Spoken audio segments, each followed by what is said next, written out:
Pikiran saya menerawang jauh seiring langkah kaki ini, akan kemanakah orang tua ini akan membawa langkah kaki ini? Tatapan saya mencoba mencari tahu jawaban dari semua pertanyaan ini, tapi tatapan mata Minto terlihat terlalu dingin untuk memberikan jawabannya, hingga akhirnya langkah kaki saya terhenti pada salah satu pintu kamar yang masih tertutup rapat. Untuk sekali lagi mata Pak Susuk menatap saya seakan memberikan sebuah pertanyaan, siapkah saya untuk menerima apa yang akan saya saksikan. Di balik pintu kamar yang tertutup rapat ini, dengan perlahan tangan Pak Sukuk membuka pintu dan melangkahkan kakinya ke dalam kamar. Sempat muncul keraguan di dalam hati saya untuk melangkahkan diri ke dalam kamar yang terlihat gelap karena gorden yang masih tertutup rapat. Masuk Dik Reza, ucap Pak Sukuk yang hanya terdengar suaranya karena terhalang oleh pintu yang terbuka. Tempat apa ini? Pikir saya di dalam hati, dengan penuh keraguan akhirnya saya beranikan diri untuk melangkah memasukinya. Kini tampak di hadapan saya sebuah pemandangan yang sangat tidak saya inginkan. Terlihat Pak Sukuk berdiri di depan sebuah ranjang, di mana di ranjang tersebut terbaring seseorang yang masih belum bisa saya pastikan siapa. Za, tepukan tangan Minto di bahu ini seakan menyadarkan saya untuk menghampiri ranjang tersebut. Tatapan mata Minto terlihat mencoba memberikan saya sebuah kekuatan untuk melangkah. Langkah kaki yang saya seret secara perlahan seolah mewakili kecemasan yang saya rasakan, hingga akhirnya tatapan mata saya secara jelas bisa memastikan siapa sosok yang terbaring di ranjang itu. Ini enggak mungkin, benar-benar enggak mungkin, ucap saya dengan nada ketidakpercayaan. Za, ini bukan mengenai mungkin dan enggak mungkin lagi, tapi ini kenyataan yang sudah ada di depan mata kamu. Cengkraman jari-jari Minto di bahu ini seakan berusaha menahan gejolak perasaan yang saya rasakan. Tapi tuh, kita enggak usah lari dari kenyataan ini Za, enggak usah lagi kamu menampik kenyataan yang udah di depan mata. Andai Minto mengerti apa yang ada di pikiran saya, tentu dia akan meminta saya untuk mengatakan semua itu. Ini benar-benar di luar bayangan saya. Andaikan memang tumbal dari ritual saya itu memang nyata adanya, dua sosok sketsa wajah yang saya lihat di dalam air itu hampir bisa saya pastikan bukan sosok yang terbaring di ranjang ini. Tapi apa maksud dengan 3 kelopak bunga yang diharuskan oleh Mbah Wodo untuk saya makan? Ataukah ada sketsa wajah yang terlewat untuk saya perhatikan di air yang beriak itu? Di antara pertanyaan yang menggelitik logika berpikir saya, kini sosok yang terbaring di ranjang ini memberikan saya sebuah tanda tanya besar akan kondisinya. Saya enggak siap untuk menyaksikan sebuah kematian akibat dari ritual konyol yang saya lakukan dan tidak saya yakini kebenarannya. Dengan jari tangan yang bergetar saya coba untuk memastikan masih ada nafas yang terhembus dari sosok yang terbaring di ranjang. Begitu mendapati adanya tanda-tanda kehidupan, kaki saya serasa lemas untuk menerima kondisi menggembirakan ini. Endra, bangun Endra, ini saya Reza Endra, mimpi buruk kita udah berakhir Endra, teriak saya dengan histeris seraya mengguncangkan tubuh Indra yang terbaring di ranjang.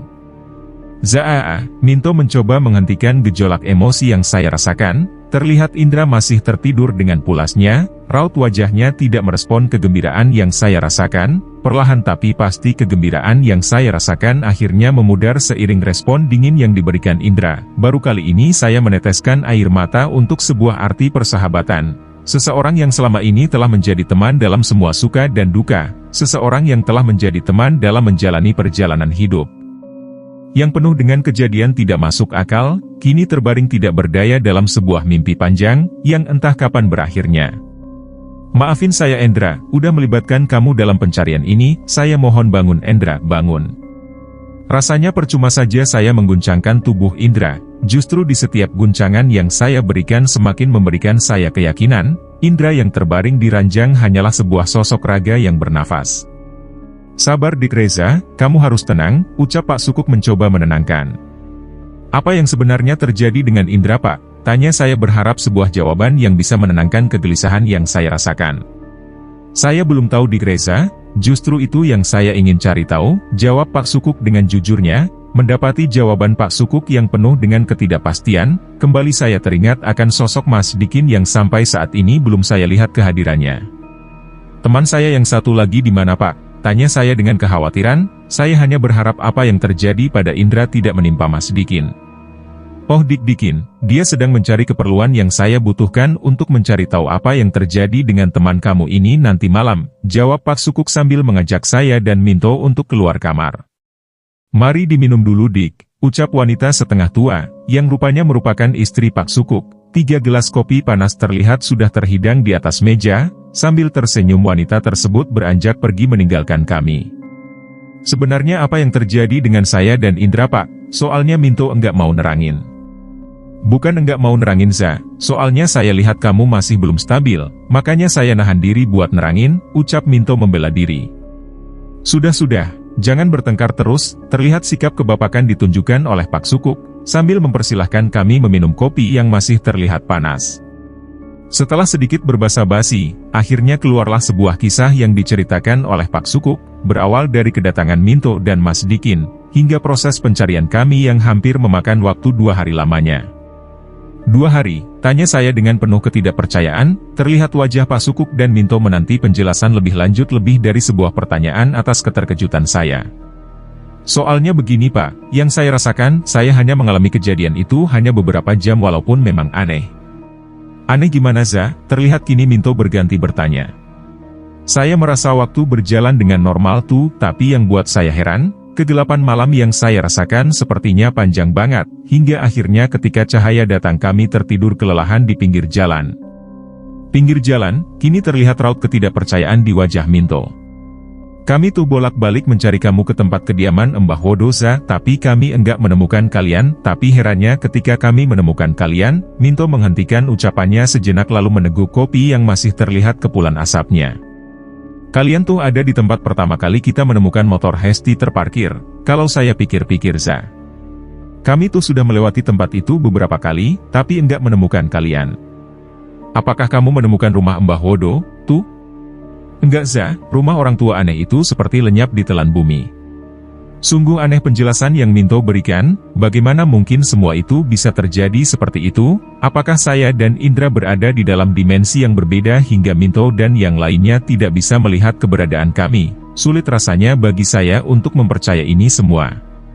Aneh, ucap saya pelan sambil ikut meneguk kopi yang dihidangkan.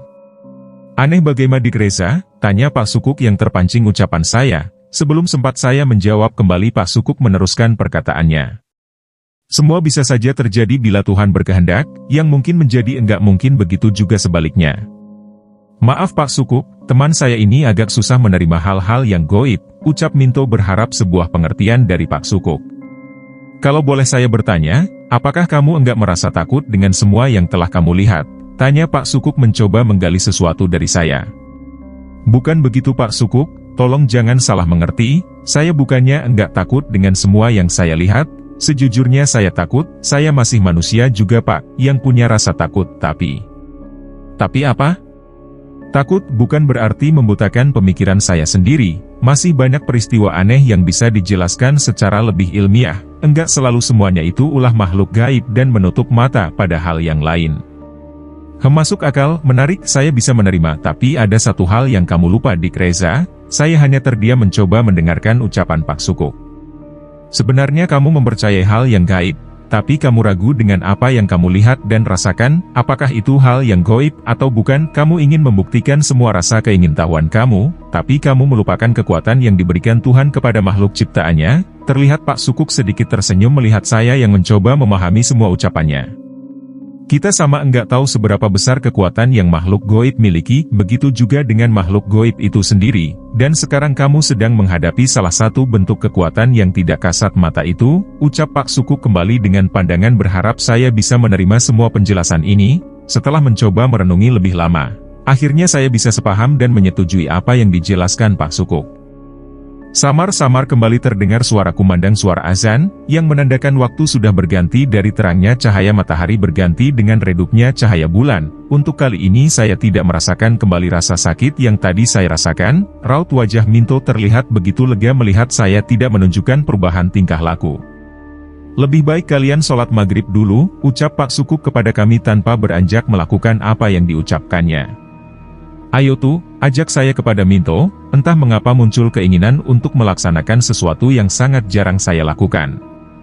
Tumben Za, jawab Minto sambil tersenyum dan mengajak saya menuju ke tempat wudhu. Disinilah muncul keanehan yang lain, di saat air mulai menyentuh wajah ini, ada rasa pedih yang saya rasakan di sekitar wajah, hingga akhirnya saya terdiam dan ragu untuk melanjutkannya. Kenapa Za, lupa cara wudhu? Ucap Minto sedikit meledek melihat saya hanya terdiam tidak melakukan apa-apa. Setelah lama berpikir akhirnya saya putuskan untuk melanjutkannya, dan seperti yang telah saya duga untuk kali kedua, basuhan air yang seharusnya menyejukkan kini laksana tumpahan air keras yang membakar wajah ini. Sial, apa-apaan ini? Maki saya seraya menutupi wajah dengan kedua telapak tangan. Za, kamu kenapa? Tanya Minto dengan kebingungan. Saya baik-baik aja tuh. Sebaiknya kamu sholat sendiri dulu, jawab saya sambil beranjak pergi meninggalkan Minto yang masih terdiam kebingungan, enggan rasanya menjelaskan apa yang saya rasakan kepada Minto, cukuplah saya yang menanggung sendiri semua hasil perbuatan saya. Duduk sini di Reza, ucap Pak Sukuk begitu melihat kehadiran saya, sepertinya dia sudah mengerti dengan apa yang saya rasakan. Sepertinya kamu sudah melangkah terlalu jauh, sangat jauh, hingga kamu tidak menyadari dampak buruk dari semua perbuatanmu. Helaan nafas Pak Sukuk begitu dalam, seakan sedang menerawang resiko yang akan saya hadapi. Tempat yang kamu datangi itu, sudah sangat terkenal keangkerannya, itu merupakan suatu tempat di mana manusia mengadakan perjanjian dengan setan untuk sebuah kekayaan ataupun daya pikat. Tidak semua orang bisa semudah itu bertemu dan mengadakan perjanjian dengan mereka, ucap Pak Sukuk kembali menjelaskan. Malam ini kita akan coba menyadarkan teman kamu itu, semoga semua ini belum terlambat. Suasana malam ini sungguh terasa berbeda, perasaan mencekam bercampur dengan harapan cemas akan kondisi indera seakan menjadi melodi menakutkan di tengah kesunyian malam yang mulai merambat ke titik kesempurnaan. Tepat jam 9 malam akhirnya sosok yang kami nantikan kehadirannya menampakkan keberadaannya, Mas Dikin. Sosok yang dalam beberapa jam ini menjadi sosok yang sangat saya rindukan kehadirannya.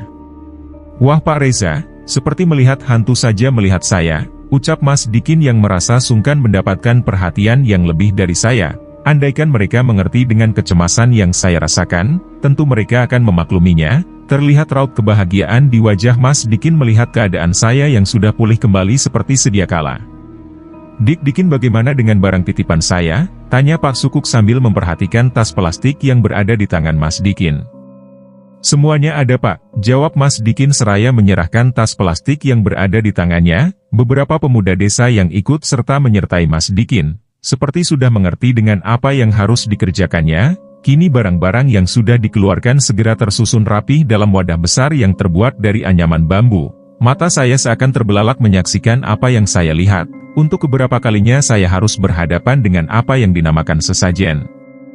Itu hanya persyaratan Dik. Sebagai bentuk penghormatan kepada leluhur, ucap Pak Sukuk seakan mengetahui apa yang saya pikirkan. Mari kita mulai.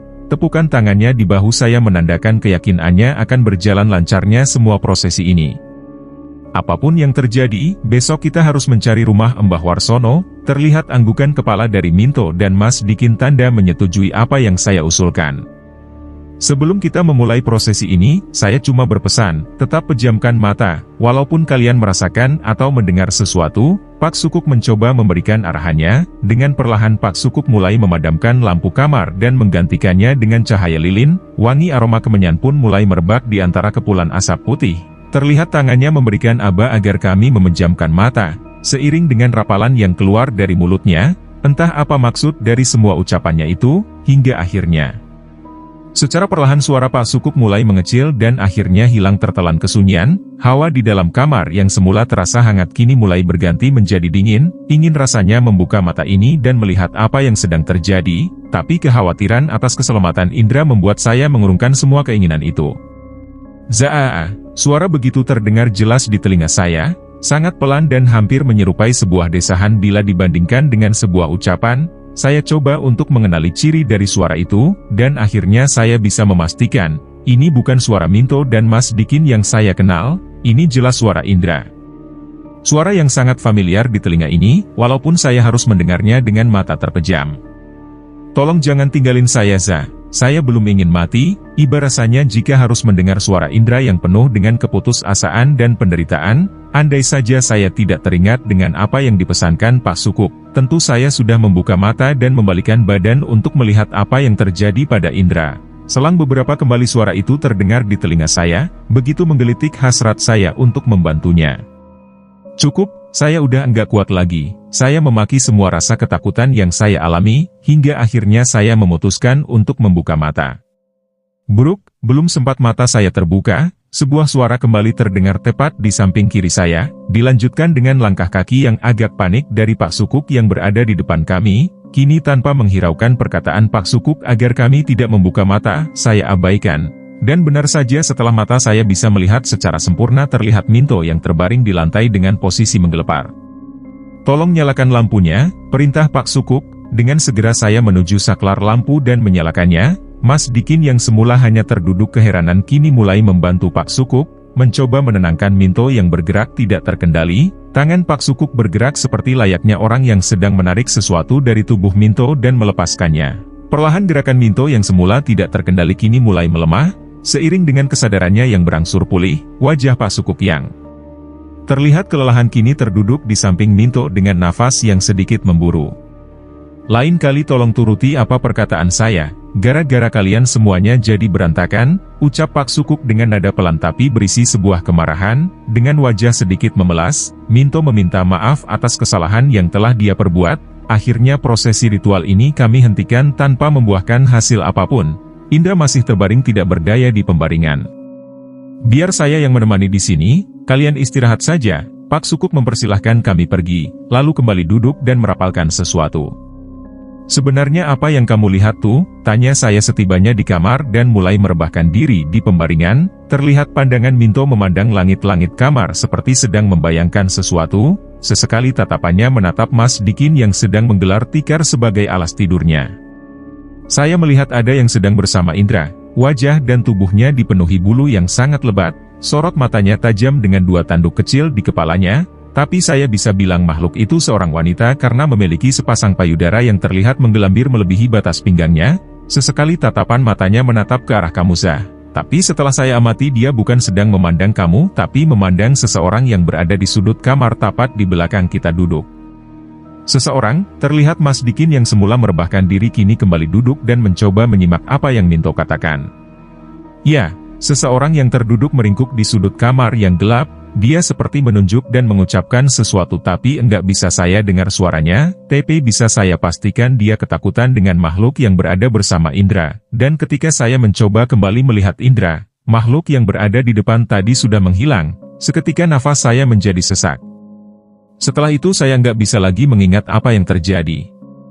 Semakin lama semakin banyak penampakan yang kita lihat. Sebaiknya kita mulai mencari jalan keluar dan mengakhiri ini semua, ucap saya sambil menatap wajah Minto dan Mas Dikin. Maksud Pak Reza? Seperti yang tadi saya bilang, besok kita mulai ke rumah Mbah Warsono. Zaah, bagaimana dengan Indra? Biar Indra untuk sementara kita percayakan pada Pak Sukuk, bagaimana? Tanya saya berharap persetujuan dari mereka. Setuju, jawab mereka hampir serempak, dan akhirnya kami memutuskan untuk berangkat sebelum sinar matahari pagi mulai menampakkan sinarnya. Tepat jam 5:30 pagi kami berpamitan pergi, dengan berbekal wejangan yang diberikan Pak Sukuk. Akhirnya kami kembali menapaki jalan raya yang masih terlihat gelap dan berkabut dengan segala misteri di dalamnya. Rasa ngantuk yang masih menggelayuti mata ini membuat saya kembali tertidur dan terlelap di alam mimpi. Sebuah mimpi yang mengantarkan saya pada pertemuan yang kedua kalinya pada sosok pembesar kerajaan yang pernah memberi saya petunjuk sebelum memulai semua perjalanan ini. Lambaian tangannya di antara pohon-pohon besar yang berada di pinggir jalan seperti mengajak saya untuk menghentikan laju kendaraan. Yang membedakannya kali ini saya bisa melihat secara jelas makhluk yang berada di samping pembesar kerajaan itu, seekor harimau putih dengan perawakan tubuh yang besar sedang berdiri dengan gagahnya, seperti layaknya seorang tuan dengan anjing kesayangannya. Hingga akhirnya suara aumannya yang terdengar sangat menggetarkan nyali saya, memaksa saya untuk membuka mata. Mas Dikin, berhenti Mas, teriak saya dengan nada panik. Minto dan Mas Dikin yang berada di bangku depan terlihat sedikit terkejut dengan teriakan saya yang tiba-tiba. Gila kamu Za, jangan dadakan gitu dong, ucap Minto yang hampir mengucapkan sumpah serapah ketika tiba-tiba Mas Dikin ikut menghentikan mobil seiring teriakan saya. Maaf tuh, di sini tempatnya, bergegas saya mengambil tas pinggang yang selama ini saya letakkan di bawah bangku mobil. Terlihat Minto dan Mas Dikin saling berpandangan, wajah mereka menggambarkan keheranan atas apa yang saya lakukan. Loh kok malah pada bengong, ayo cepat, ucap saya sambil beranjak turun disertai tatapan mata tidak percaya dari Minto dan Mas Dikin. Zaa, tunggu kamu serius nih? Terdengar suara Minto dan Mas Dikin dari kejauhan. Terlihat mereka mulai berlari menyusul saya yang sudah berlalu menyeberangi jalan. dengan nafas tersengal-sengal kini Minto dan Mas Dikin sudah bisa mensejajarkan langkahnya dengan saya. Wah Zaa, benar-benar kamu ini orangnya susah ditebak. Iya nih Pak Reza, dadakan banget, habis dapat wangsit ya Pak, ucap Mas Dikin setebaknya. Saya hanya tersenyum mendengar candaan Mas Dikin tanpa pernah menjawab bahwa ucapan Mas Dikin tepat adanya.